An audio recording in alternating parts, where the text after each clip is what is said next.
Praise the lord. దేవుని యొక్క శక్తి కలిగిన నామానికి మహిమ కలుగును గాక. ఈరోజు దేవుని యొక్క వాగ్దానము అపోస్తలుల కార్యములు 1వ అధ్యాయము 7వ వచనము. కాలమును సమయములను తండ్రి తన స్వాధీనముంచుకొని ఉన్నాడు అని ఇక్కడ మొదటి భాగంలో మనము చదువుతున్నాం. ఈ వాగ్దానాన్ని వింటున్న వారలారా, మనము ప్రతి విషయాన్ని బట్టి మనము ఎంతగానో ఆలోచిస్తాం, ఎంతో తర్జన భర్జన పడుతూ ఉంటాం. దేవుడు అనేవాడు ఉంటే నాకెందుకు ఇలా జరుగుతున్నాయి, దేవుడు అసలు ఉన్నాడా, దేవుడు ఉంటే నాకెందుకు ఇలా జరుగుతుందని చాలామంది దేవుణ్ణి ప్రశ్నిస్తూ ఉంటారు. అయితే దేవుణ్ణి ప్రశ్నించే వారందరికీ కూడా ఒక చక్కటి మాట ఈ దినము. ఎందుకంటే నీ జీవితంలో మేలు జరగలేదని, నువ్వు అనుకున్న పని జరగలేదని నీవు చింతిస్తున్నావు, దేవుడిని ప్రశ్నిస్తున్నావు. కానీ దేవుణ్ణి ప్రశ్నించడానికి ముందుగా నీవు ఒకటి గుర్తుపెట్టుకోవాలి, నీవు నరుడువు అన్న విషయాన్ని మర్చిపోకూడదు.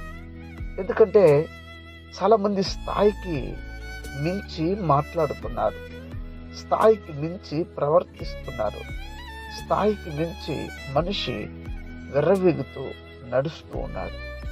అలా నడవడాన్ని బట్టి జీవితము, కుటుంబ వ్యవస్థ చిన్నభిన్నమైపోతుంది. కనుక గమనించండి, మన స్థాయికి తగినట్టుగానే మనం ప్రవర్తించాలి, మాట్లాడాలి, నడుచుకోవాలి. దానికి మించి మనము నడవకూడదు. కానీ మనిషి నాడు దేవుడు నాకేం చేశాడు, దేవుడు అసలు ఉన్నాడా అని ప్రశ్నించున్నటువంటి మనము ఒకటి గుర్తించాలి, మన చేతుల్లో ఏమీ లేవు. మనము వట్టివారమని, మట్టివారమని, దుమ్ము ధూళి వంటి వారమని. ఆయనను దేవాతి దేవుడు తన అపారమైన కృపను బట్టి తన స్వరక్తాన్నిచ్చి నిన్ను నన్ను ఆయన కొన్నాడు, కడిగాడు, తన సొత్తుగా మనల్ని మలుచుకున్నాడు. తనని ఎందరైతే అంగీకరించారో వారందరూ దేవుడి పిల్లలగుటకు అధికారం కూడా ఇచ్చాడు. అధికారాన్ని పొందుకోవడం పోయి దేవుని ప్రశ్నిస్తున్నాం. కాబట్టి మనం ఏది పొందుకోలేకపోతున్నాం. అయితే మీతో ఒక మాట, కాలములు అన్నీ కూడా దేవుని వశంలో ఉన్నది.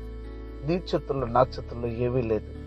దేవుడు ఎప్పుడు ఏ మనిషికి ఏది చేయాలో, ఎప్పుడు నిర్ణయించాలి అని ఆయన నిశ్చయించాడో ఆ సమయంలోనే జరుగుతాయి.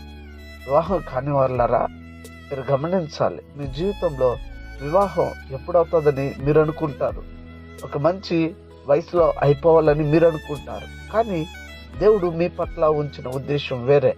ఆయన నీకెప్పుడు ఇవ్వాలో ఆయనకు తెలుసు. నీకంటే నిన్ను సృష్టించిన వాడికి తెలుసు. ఉద్యోగం కోసం ఎదురు చూస్తున్న వాళ్ళారా, మీకంటే దేవునికి బాగా తెలుసు మీకు ఏ సమయంలో ఉద్యోగం ఇవ్వాలని.